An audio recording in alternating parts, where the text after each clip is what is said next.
de laisser que l'eau passe et que le canal soit conçu en bonne et due forme. Que l'autocureur du canal en béton empêche que le sable vienne se remplir au niveau de la zone inondable.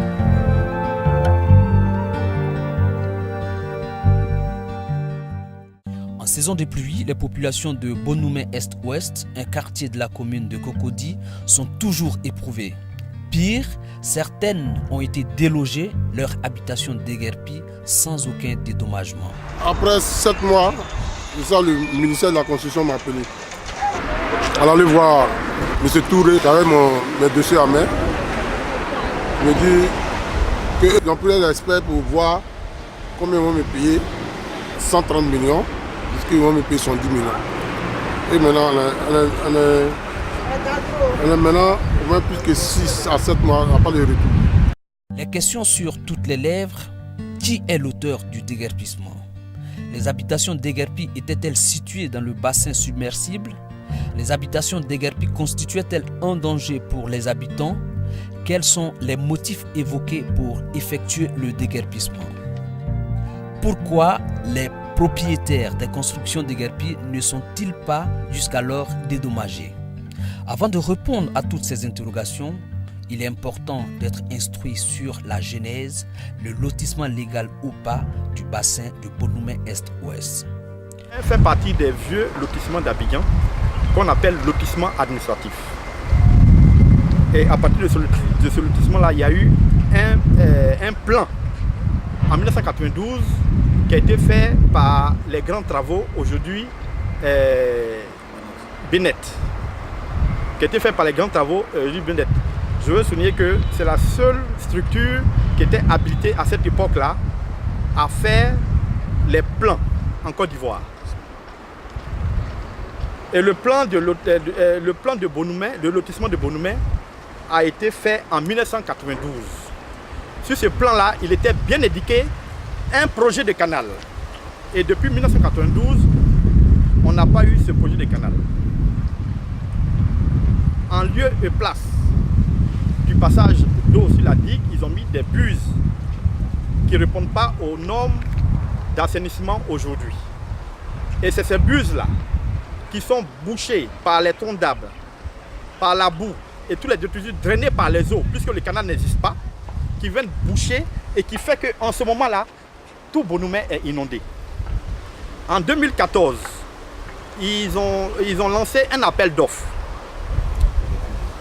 qui disait construction du réseau de drainage de Bonoumé, des quartiers de Bonoumé à Anono.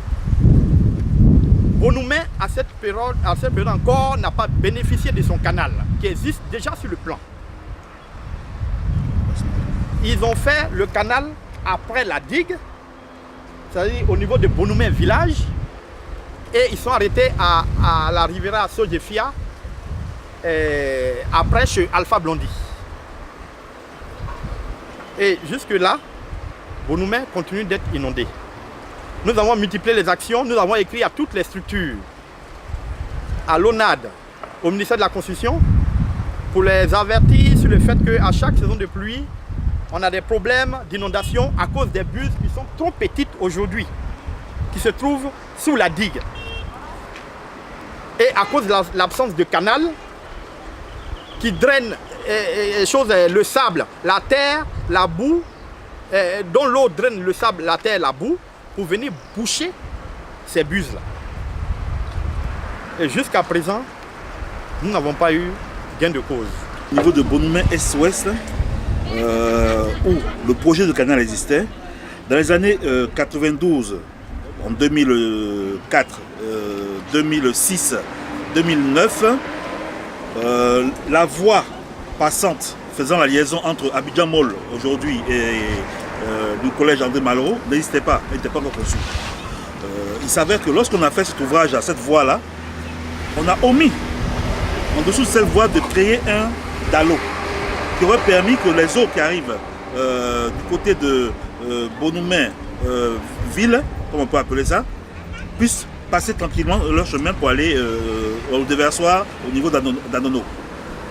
Au jour d'aujourd'hui, la ville a eu une extension pas possible au niveau des quartiers tels que la Djibi, Château et compagnie, où il y a eu des habitations qui ont été construites, il savait qu'aujourd'hui l'eau qui s'infiltrait ne s'infiltre plus. Elle ruisselle en abondamment et vient ici au niveau de Bonoumé avec cette digue là qui a été créée par les humains où il n'y a pas le passage d'eau prévu, ça se bouche. Et lorsque c'est bouché, toute l'eau revient dans les habitations. Donc la solution qui sera la solution idoine, c'est de remédier à ça en faisant un canal. Il y a la place pour faire un canal en profondeur et pouvoir laisser l'eau s'évacuer tranquillement.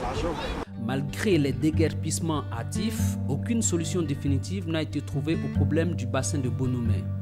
Pire, d'autres déguerpissements sont en vue. Et si tel est le cas, voici la zone destinée au démolissement. C'est souvent des économies de toute une vie que nous avons mis dans ces maisons-là. Et comprenez que si ces maisons-là sont démolies, c'est la vie des gens qui est ruinée.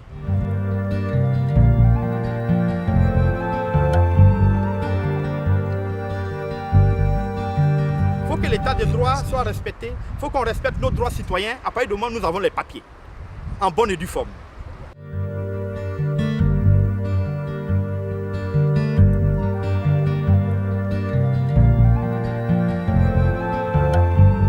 Un autre fait qui rend la démarche des démolisseurs moins crédible, c'est d'avoir commencé les travaux sur le site avant l'étude d'impact environnemental.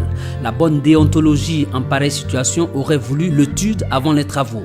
Mieux, une étude de ce genre a été déjà faite en 2014 où personne n'était impacté. Ce n'est pourtant pas une solution intelligente et définitive qui manque au problème du bassin de Bonoumé. Et de faire le canal qui va empêcher que le sable, la boue et les troncs d'arbres viennent boucher ces buses-là. Et d'ouvrir ces buses-là, même de faire même un dallo pour que l'eau puisse passer aisément. Et il n'est pas question à Bonoumé, en pleine zone urbaine, en plein centre-ville, de retenir l'eau. C'est dangereux pour les populations. Jusqu'à ce jour, toutes les actions menées par les propriétaires, riverains et syndics afin de donner leur point de vue sont restées lettres mortes. L'affaire est actuellement devant le tribunal. Malgré cela, les travaux sont en cours. L'avocat a adressé un courrier en date du 27 février 2019, libellé comme suit.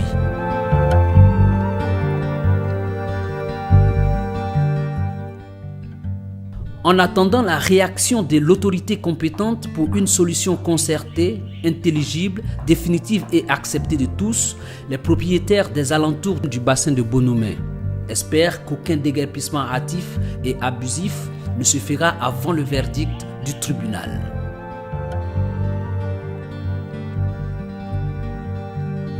Bigaten